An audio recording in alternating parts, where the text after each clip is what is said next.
Bonjour à toutes, bonjour à tous, bienvenue sur le plateau de la matinale de TV Vendée. Heureux de vous retrouver dès ce début de journée.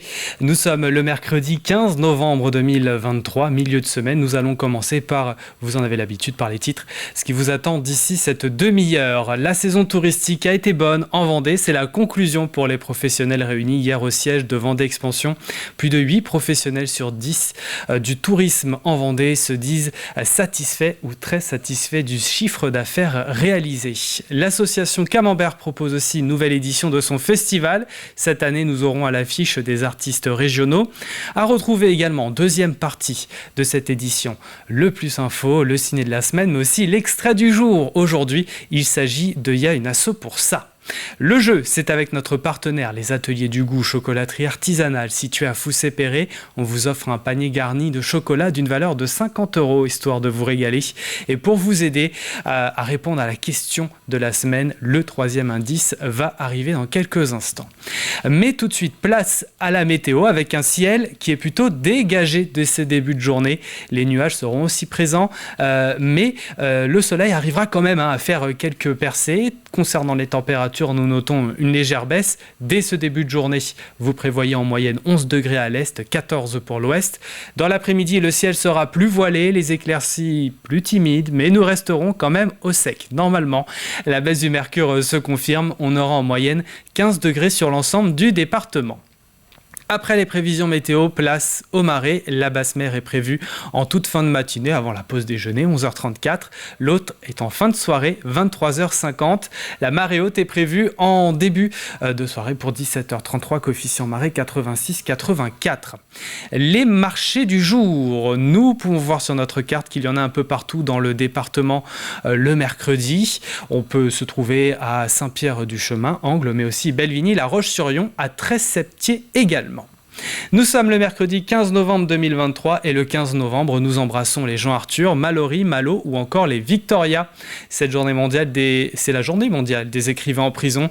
Elle est organisée depuis 1981 afin d'attirer l'attention sur ces écrivains, mais aussi les journalistes dont le travail leur attire des représailles. Quelques célébrités fêtent leur anniversaire en ce jour. Nous avons celui de Laura Smet, l'actrice à 40 ans aujourd'hui, de Jennifer, chanteuse qui souffle sa 41e bougie, ou encore du rugbyman français, un des meilleurs joueurs du monde d'ailleurs, Antoine Dupont, 27 ans.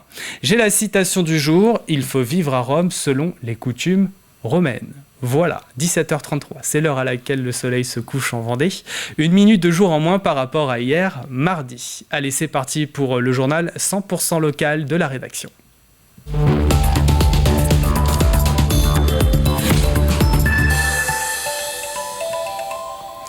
1024 faits de violence intrafamiliale en 2022 en Vendée. C'est une augmentation de 24% par rapport à l'année précédente. Le département organise une semaine de prévention sur les violences intrafamiliales de lundi à vendredi prochain. Plusieurs événements sont proposés, à commencer par un ciné-débat à Fontenay-le-Comte ou encore des conférences à La Roche-sur-Yon. L'objectif est de sensibiliser les Vendéens et de libérer la parole. La date n'est pas choisie au hasard, le 25 novembre étant la journée internationale de lutte contre les violences faites aux femmes. Si elle a été placée ici, c'est pouvoir accompagner ce 25 novembre. Cette volonté, elle a été de pouvoir évidemment rester sur le champ des missions qui sont dédiées au département, donc à travers cette protection donc de l'enfant, mais en même temps de pouvoir dire aux Vendéens et Vendéennes qu'il y a évidemment ce qui est absolument inadmissible, ces violences faites aux femmes, et il y a aussi ce qui est absolument inadmissible, ces violences faites aux enfants. Qui pourrait être contre le partenariat élargi? Bien sûr, notre place dans la lutte contre les violences intrafamiliales, et nous sommes particulièrement placés et experts dans la lutte contre les violences de couple. Oui, bien sûr, un partenariat au cœur de cette semaine très animée en actions de tout genre. Oui, avec le conseil départemental, oui, c'est une idée évidemment vers laquelle il fallait aller. Et oui, c'est une opportunité importante et intéressante pour nous de pouvoir allier violence intrafamiliale et ne pas oublier à l'intérieur justement ces violences faites aux femmes et les violences de couple en particulier. Et les condamnations pour violences intrafamiliales ont doublé entre 2017 et 2022. Après une saison 2022 qui marquait un retour à la normale suite à la période Covid, 2023 se solde par un bilan positif. C'est la conclusion pour les professionnels réunis hier au siège de Vendée Expansion. Côté chiffres, plus de 8 professionnels du tourisme en Vendée sur 10 se disent satisfaits ou très satisfaits. Le nombre de nuitées touristiques est globalement en hausse sur l'année, une tendance portée par les vacances de printemps et par le mois de septembre. Les autres périodes restent stables par rapport à l'an passé.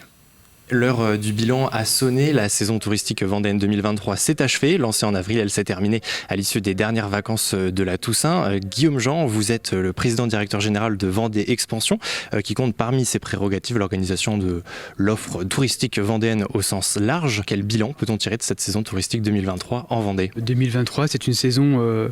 Une belle saison qui, comme vous l'avez dit, ses analyses sur les 6 mois qui séparent avril de novembre. Et on se rend compte que une bonne météo en arrière-saison peut rattraper, comme ça a été le cas en 2023, une météo un peu parfois maussade au mois de juillet. 2023 a été une bonne saison, notamment parce qu'il y a eu l'avant-saison, à savoir notamment les ponts du mois de mai, et puis bien sûr un mois de septembre le plus chaud recensé en France, un mois d'octobre également très chaud, et ce qui fait que globalement il y a une satisfaction de l'ensemble des professionnels, que ce soit l'hôtellerie de plein air, l'hôtellerie-restauration et puis les sites touristiques. En termes de fréquentation, comment est-ce que cette saison se situe par rapport aux précédentes ? 2019, on était sur une très bonne année. 2022, on avait récupéré quasiment le niveau de 2019. Et puis 2023, on se situe dans cette gamme de fréquentation. Au global, près de 28 millions de nuitées touristiques sur l'ensemble de la saison, ce qui est une très belle performance. Et donc, on espère que 2024 sera...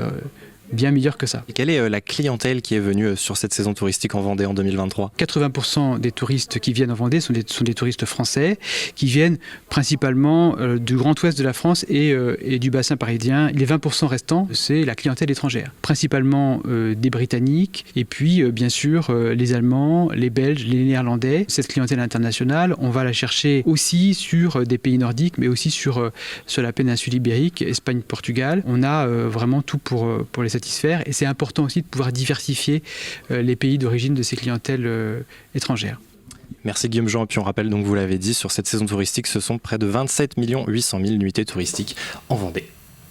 Une nouvelle commune verra le jour à partir du 1er janvier en Vendée, juste à côté de Chantonnay. Il faudra désormais parler de rive du Fougeray, en lieu et place de Toircet, Bouilledoux, Ceuzay et Saint-Sulpice-en-Paray. Un bassin de population représentant près de 1500 personnes. Nouveau dispositif E3 engagement école-entreprise, mis en place par le Pays des Herbiers. Le but est de mettre en relation les collèges avec les entreprises pour que les jeunes découvrent des métiers et puissent choisir leur stage de 3e donc le plus tôt possible. Les entreprises, une dizaine de partenaires, ont un rôle à jouer sur l'orientation des élèves. L'entreprise Sachot Usinage a du mal à recruter, peu de formation et un territoire avec un faible taux de chômage. Nos métiers ne sont pas suffisamment connus du grand public et pourtant c'est des métiers qui sont passionnants et on le voit à chaque fois qu'on présente nos métiers, qu'on organise une visite dans l'entreprise, on arrive toujours à susciter de l'intérêt. Voilà, c'est des métiers qui ont énormément évolué dans les dernières années. Voilà. Donc le projet E3, le rapprochement entre les entreprises et les écoles, pour nous il a tout son intérêt par rapport à ça justement, donc de faire venir les élèves, les professeurs, éventuellement même les parents dans nos entreprises pour leur présenter nos métiers. Des détecteurs de métaux pour dépolluer des sites naturels de Vendée. Une quinzaine de passionnés ont sillonné les abords du lac de Saint-Vincent-sur-Grand. Ce site est géré par le distributeur d'eau potable Vendéo, soucieux de limiter les risques de dégradation. Une fois par mois, il est mené des actions de dépollution avec l'association Les Passionnés Vendéens pour le loisir, l'occasion de joindre l'utile pour l'environnement à l'agréable. Cette année, plus de 3 kilos de plomb ont été relevés. Sujet de Colline Davy et Julie Morini. Ce n'est pas une chasse au trésor, mais une action de dépollution. Autour du lac de Saint-Vincent-sur-Grand, une dizaine de membres de l'association Les Passionnés Vendéens sont venus avec leurs détecteurs et leurs pelles à la recherche de métaux. Le bruit est assez fort, donc je vais regarder avec le ping pointeur qu'est-ce que c'est. Donc ça sert à affiner la recherche. Voilà, c'est ça. Donc c'est du plomb. Du plomb qui est très nocif pour la nature. Du plomb d'autant plus nocif pour ce site géré par le distributeur d'eau potable Vendéo. Oui, le plomb, saturnisme, eau potable, voilà, la boucle est bouclée. Mais là, non, c'est un lac, c'est des plombs de pêche qu'on ramasse, c'est des berges, forcément, là, elles ne sont pas inondées, donc l'eau n'est pas concernée. Mais si les berges devaient monter, de toute façon, ce sera toujours ça de nettoyer. Et le plomb ne se désagrège pas, il reste là longtemps. Contrairement à du ferreux qui, lui, va se désagréger au fil du temps. Bon, voilà. Ces passionnés font de la détection pour le plaisir, mais un dimanche par mois, ils mènent ce genre d'action pour préserver l'environnement, un geste qui a du sens et qu'ils partagent ensemble. Et donc c'est clairement de la dépollution, c'est ce qu'on vise à faire aujourd'hui, c'est l'occasion de se réunir et de respecter le cadre légal de la détection en France, où on peut se permettre de venir dépolluer dans une propriété privée ou sur un site privé comme celui-là, à la demande du syndicat. Les détections de métaux sont très encadrées. Les détectoristes doivent obtenir un accord de la préfecture ou de la police municipale en fonction de l'endroit où ils veulent rechercher. Elles sont autorisées dans le cadre de dépollution ou de recherche d'objets perdus, un loisir utile pour tous. Il y a une page Facebook qui est dédiée à ça, en fait, Recherche Alliance Perdue. Et donc du coup on va dessus et il y a des personnes, des anonymes qui ont perdu justement une alliance, et donc on y va, on fait la recherche et ça nous arrive de retrouver des alliances et les rendre à leurs propriétaires. Ouais. Voici le fruit de leur collecte. Au total, 3,5 kg de plomb ont été enlevés aux abords de ce lac. Il y a 3 ans, il a été ramassé 8 kg de plomb sur ce même site. Retour sur les 60 ans de l'Ordre national du mérite. Cet ordre créé en 1963 par le général de Gaulle récompense les mérites distingués rendus à la France. C'est le 2e ordre après la Légion d'honneur. Chaque année, plus de 4000 personnes reçoivent cette médaille en France. L'Association nationale de l'Ordre du mérite s'engage de plus en plus auprès des jeunes pour transmettre les valeurs. En Vendée, nous avons un petit peu moins de 300 adhérents dans notre association. Nous sommes organisés par arrondissement, avec un vice-président par arrondissement, un comité de section de 15 membres.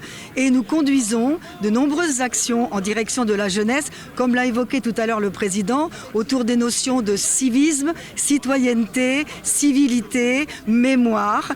Et nous avons des prix pour la jeunesse en direction des jeunes sapeurs-pompiers, en direction des écoles, collèges, lycées.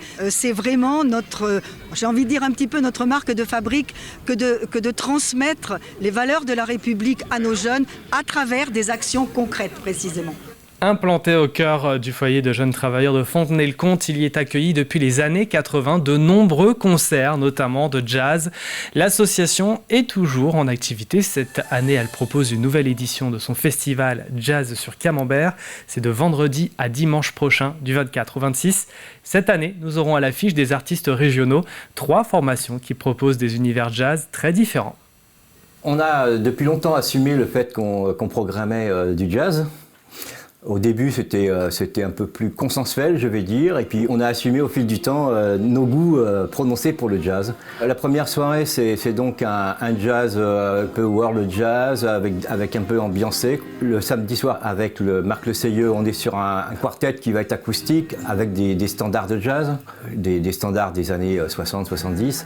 Et puis le dimanche après-midi à 17h, ça s'appelle West Side Trio. C'est une formule également qui est connue dans le monde du jazz, orgue, guitare, batterie. Là, on est également sur des standards, mais l'instrumentation n'est pas la même, donc ça ne sonne pas pareil, quoi. Et les réservations se font directement à l'Office de tourisme du pays de Fontenay-Vendée. Attention, les places sont limitées. Voilà pour l'actualité en Vendée. Passons maintenant aux prévisions météo détaillées du jour. Je suis sûr qu'un peu d'éclaircie vous ferait plaisir. Eh bien, ça devrait être le cas aujourd'hui. D'abord, en ce début de journée, nous avons un ciel qui est plutôt dégagé. Les nuages seront aussi de la partie, mais le soleil arrivera à faire quelques belles percées sur un peu toute la Vendée. Concernant les températures, nous notons une légère baisse. Nous avons ce matin 10 degrés à la Châtaigneraie, Saint-Pierre-du-Chemin, 11 degrés dans les rues de la Roche-sur-Yon et Saint-Denis-la-Chevasse, 12 pour Esnay, Jars-sur-Mer et Fontenay-le-Comte, 13 du côté de Challans, 14 au Sable-d'Olonne, Saint-Jean-de-Mont et Talmont, Saint-Hilaire jusqu'à 15 sur Noirmoutier. Dans l'après-midi, le ciel sera plus voilé, les éclaircies plus timides, mais nous resterons au sec. normalement. La baisse du mercure se confirme, on aura en moyenne 15 degrés sur l'ensemble du département. Retour d'un temps pluvieux demain matin, mais nous y reviendrons. Nous entrons donc maintenant dans la deuxième partie de cette édition. Nous retrouvons le Plus Info. Nous allons parler de l'éclairage à Saint-Gilles-Croix-de-Vie. À retrouver également le ciné de la semaine. Nous partons en direction de la Ferrière, donc dans quelques instants. Puis l'extrait du jour. Aujourd'hui, nous vous montrons un passage de l'association. Il y a une asso pour ça. L'intégralité sera d'ailleurs à retrouver juste après la matinale de TV Vendée. Nous nous quitterons avec le jeu, comme à chaque fin de demi-heure avec notre partenaire, les ateliers du goût chocolaterie artisanale situé à Foussé-Perret. Il faudra répondre juste à la question qui va suivre et pour vous aider, le troisième indice arrive. Mais avant, place au plus de l'info.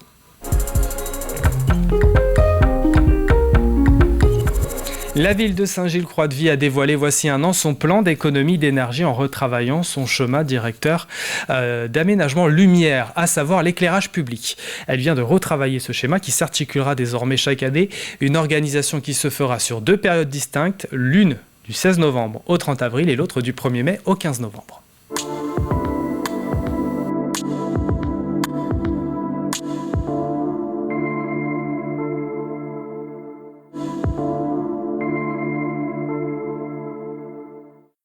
Avec le coût de l'énergie, ça passait du simple au double.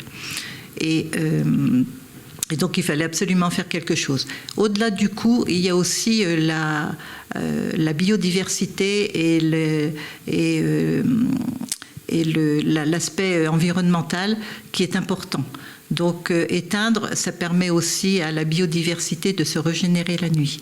Donc il y avait un double avantage, à la fois financier et à la fois climatique et environnemental.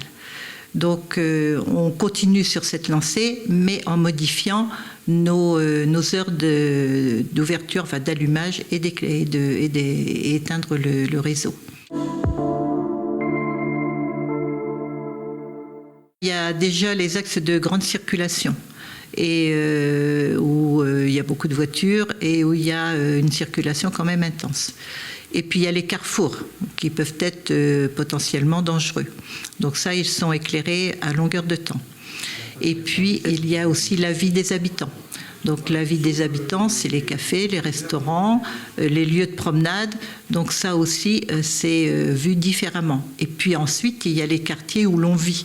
Où on vit, on peut rentrer, on peut sortir, mais il n'y a pas d'activité le long de la rue. Donc là, on éteint carrément, donc en fonction des heures qu'on a déterminées sur 2 périodes, la période été et la période hivernale. Chez nous, c'est vrai qu'il y a quand même 2 collèges et un lycée, et c'est pour ça. Et puis il y a aussi les habitants. Il y a tous les habitants, les gens qui vont travailler à la Bégaudière ou les artisans, et qui peuvent aller en bicyclette. Donc il est important que ça soit éclairé dès 6 heures du matin. Ça semble logique, d'autant qu'on privilégie de plus en plus la bicyclette à la voiture. Donc c'est mieux d'éclairer les pistes cyclables. La voiture a toujours ses feux, que la bicyclette, même si elle a son feu, c'est plus compliqué. L'été, vous êtes beaucoup plus souvent dehors. Il y a des activités, de restaurants, de festivals. Il y a les gens qui vont à la plage, qui se promènent. Donc tout ça, il y a une vie beaucoup plus longue le soir qu'en hiver où on est plus calfeutré chez soi. Ça n'empêche pas d'aller au restaurant, mais on rentre plus tôt. Il faut aussi savoir que l'été, le soleil est plus longtemps là, donc on peut se permettre aussi d'éteindre qu'à minuit.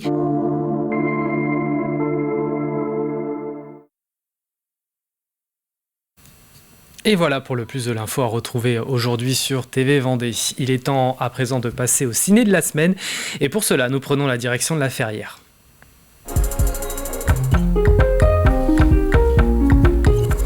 Le cinéma Le Roc accueille le festival du film Art et Essai à partir d'aujourd'hui et jusqu'au 28 novembre. Dans le cadre de cette 39e édition, entretien avec Christine Gilbert, la présidente de l'association. On a une équipe dans l'asso qui est une équipe qu'on appelle programmation. Ils sont 5-6 et en corrélation avec GPCI, notre distributeur, ils vont choisir des films, sachant que pour notre festival, nous, on a une orientation qui est ciné du monde.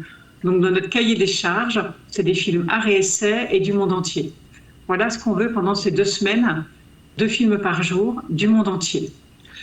Donc, on a une belle orientation RSM et qui date d'il y a longtemps. On a vraiment des vrais passionnés qui vont choisir ces films-là. Certains sont connus, d'autres pas du tout. Donc là, on a 9 avant-premières. Autant vous dire qu'il y en a certains, ça va être surprise. On va les découvrir.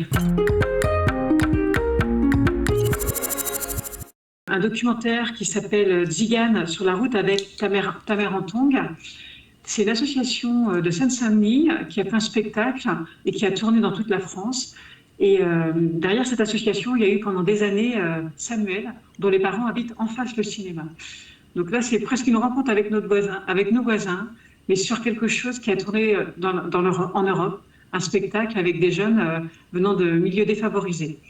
Donc on est hyper content de voir ce que Samuel a fait et comment il œuvrait dans cette association. Après, on a les Sœurs Patanes. Et les Sœurs Patanes, ça va bientôt passer à la télé, mais là, la réalisatrice va venir chez nous. Et là, il est chez nous, ce film, parce qu'on a une de nos programmatrices qui connaît le père de la réalisatrice.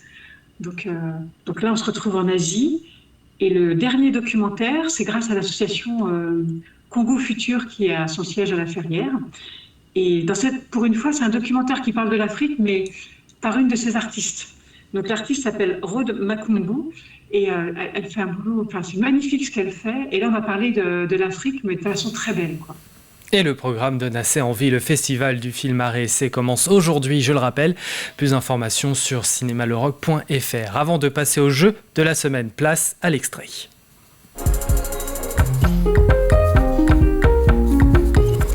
Il y a une asso pour ça, reçoit aujourd'hui Philippe Gaudin, vice-président du CDOS en charge du sport santé. Alors de quoi parlons-nous précisément? La question doit se poser à l'heure où les dépenses de santé explosent. Philippe Gaudin, bonjour. Bonjour. Si je vous dis que le sport, c'est la santé, vous êtes d'accord avec ce vieil adage ?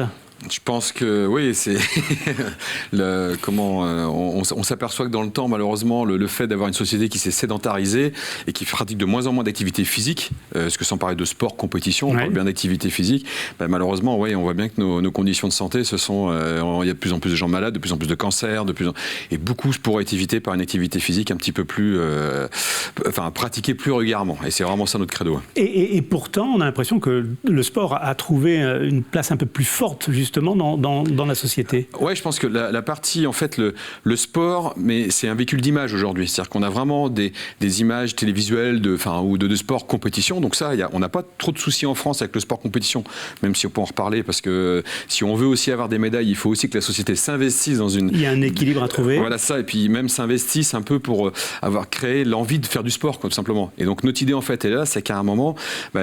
travaillons sur cette notion d'activité physique, parce qu'on parle bien d'activité physique.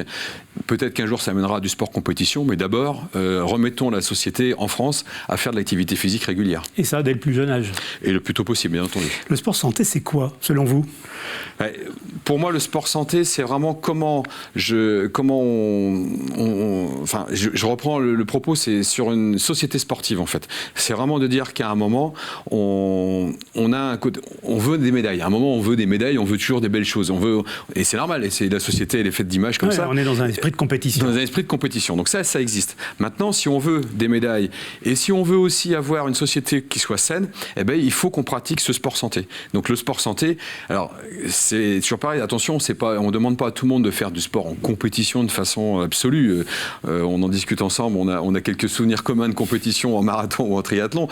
Oui, ça peut être une spécialité, mais l'idée, c'est pas forcément ça au démarrage. Le sport santé, c'est vraiment comment on remet des gens qui ont soit des difficultés de santé personnelle, ou soit qui ont besoin de reprendre de l'activité physique, de se remettre dans ces activités physiques, tout simplement. Et donc le sport santé peut être déconnecté du sport compétition. Complètement, tout à fait. Et c'est même, d'ailleurs, l'objectif, nous, au niveau du comité olympique, on utilise les moyens du sport, mais pour faire des choses qui sont en dehors d'une pratique sportive compétitive, bien entendu. Et ce nouveau numéro est à retrouver dans son intégralité aujourd'hui sur TV Vendée. Avant de nous quitter, passons au jeu de la semaine et le troisième indice.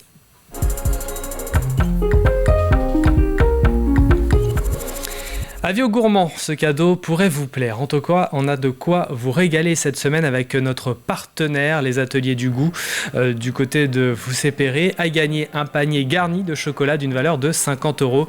Boîte de chocolat, biscuits et pâte à tartiner, inspiration Noël, rien que ça. Mais pour pouvoir vous régaler, il faut répondre à cette question. Pour quel animal le parc naturel régional du Marais Poitevin entre Sainte-Radégonde-des-Noyers et Puyraveau a installé un passage? 5 indices tout au long de la semaine. Voici donc le 3e. Cet animal peut vivre jusqu'à 20 ans en captivité. En milieu naturel, son espérance de vie varie entre 5 et 10 ans. Si vous n'avez pas la réponse, d'autres indices donc arriveront d'ici la fin de semaine, donc demain et vendredi. Si vous l'avez, direction notre site internet tvvendée.fr pour participer. Bonne chance à toutes et à tous. Je rappelle que le tirage au sort, c'est vendredi en milieu de journée. Tirage au sort du vainqueur ou de l'invainqueur. Allez, c'est terminé pour cette matinale du jour. L'info revient à 12h30 avec Julie Morini. Passez une excellente journée sur TV Vendée.